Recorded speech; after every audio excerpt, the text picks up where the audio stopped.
नंदिकेश्वर अभिषेक वर्णन। नंदिकेश्वर बोले, मेरे पिता मेरे साथ शिवजी को प्रणाम करके अपनी झोपड़ी में गए। तब उस पर्णशाला में देवी रूप को छोड़कर मनुष्य रूप में बदल गया। मेरी दिव्य स्मृति नष्ट हो गई। इस मेरे मानुष रूप को देख मेरे पिता ने मेरा जात कर्म आदि संस्कार किया।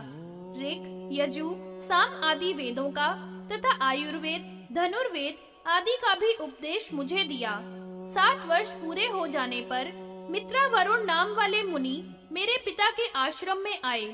मुझे बार बार देख करके बोले कि यह नंदी सर्व शास्त्र पारंगत है, परंतु आश्चर्य है कि यह अल्प आयु वाला है। यह सुनकर मेरे पिता शिलाद, हे पुत्र ऐसा विलाप करने लगे तथा मृतक के समान निश्चेष्ट होकर गिर गए।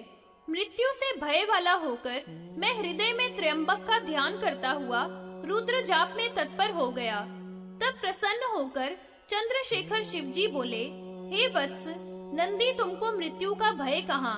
मैंने ही इन दोनों ऋषियों को भेजा था। उन्होंने लौकिक देह को देखा है, दैविक को नहीं देखा। संसार का ऐसा स्वभाव ही है कि इसमें सुख दुख होता रहता है। ऐसा कहकर भगवान ने मेरा स्पर्श किया तथा प्रसन्न होकर बोले, तुम गणपतियों को तथा हिमाचल की पुत्री देवी को देखो। ऐसा मुझसे कहा। फिर मेरे शरीर को जरा आदि से अक्षय करके कहा कि तू मेरा गण है, मेरे पास सदा रहेगा। अपनी अक्षय माला को गले से उतारकर मुझे पहना दिया। उस माला से मैं 3 नेत्र वाला 10 भुजा वाला शंकर के समान ही हो गया। शंकर बोले कि तुझे क्या वरदान दूं? फिर जटाओं से शुद्ध जल लेकर पृथ्वी पर उन्होंने छोड़ा और कहा कि नदी हो जा। वह स्वच्छ जल से युक्त कमल दल से पूर्ण महानदी बन गया। जटा और उदक से उत्पन्न उस नदी का नाम जटोदका रखा तथा उस नदी से भगवान ने कहा कि जो तेरे में स्नान करेगा वह सभी पापों से मुक्त हो जाएगा। तब भगवान हाथ में जल लेकर पुत्रवत प्रेम से मेरा अभिषेक करने लगे।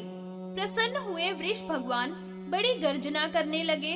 तब उस नदी का नाम वृषध्वनि कहा गया। मुझे विश्वकर्मा के अद्भुत मुकुट और कुंडल शंकर भगवान ने पहनाए।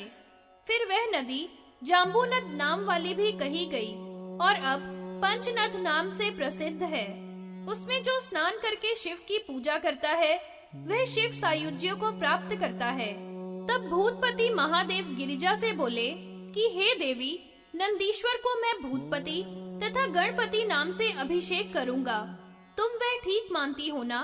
तब हंसती हुई देवी बोली कि हे प्रभु, इसे सभी गणों का अधिपति बनाकर सब देने योग्य हो, क्योंकि शिलाद का यह पुत्र मेरा ही पुत्र है। तब शंकर ने सभी गणपतियों का स्मरण किया। शैल आदि बोले, रुद्र के स्मरण करने पर सभी गणपति हजारों की संख्या में हजारों प्रकार के वाहनों पर चढ़े हुए कालग्नि के समान भेरी, मृदंग, शंख आदि बाजे बजाते हुए शिव के पास आकर इकट्ठे हुए। प्रणाम करके शंकर से बोले, हे प्रभु, किस प्रकार हमारा स्मरण किया, कृपया करके आज्ञा दीजिए। क्या हम यमदूतों के साथ यम को मार दें? क्या हम समुद्रों का शोषण कर दें? वायु के साथ विष्णु को पकड़ लावें? ऐसा सुनकर शिवजी बोले कि यह नंदीश्वर मेरा पुत्र है, सो मेरी आज्ञा से तुम सब अपने इस सेनापति का अभिषेक करो। जैसी आपकी आज्ञा कहकर वह गण सुवर्णमय आसन आदि सभी सामग्री इकट्ठा करने लगे। वैदूर्य मणि का मंडप बनाया, हजारों स्वर्ण ताम्र मिट्टी आदि के पात्र भरकर रखे, दिव्य मुकुट कुंडल और छत्र आदि सब इकट्ठे किए। फिर सब देवता, इंद्र आदि, विष्णु तथा मुनीश्वर वहां आए। अभिषेक विधिवत कराने के लिए शिव ने ब्रह्मा को आज्ञा दी। ब्रह्मा ने सब प्रकार का पूजन किया। विष्णु तथा दिक्पालों ने पूजन किया। ऋषियों ने पूजन कर स्तुति की। विष्णु ने हाथ जोड़कर प्रार्थना की। सभी गणपतियों ने तथा देवताओं ने अभिषेक किया। देवी ने छत्र तथा चंवर उसे समर्पण किया। देवी ने अपना गले का हार भी उसे दिया। देवी ने शिव को देखकर गणों से प्रार्थना की, सबको पूजा करने की आज्ञा की। तब सभी मुनि लोगों ने और रुद्र के भक्तों ने पूजन किया।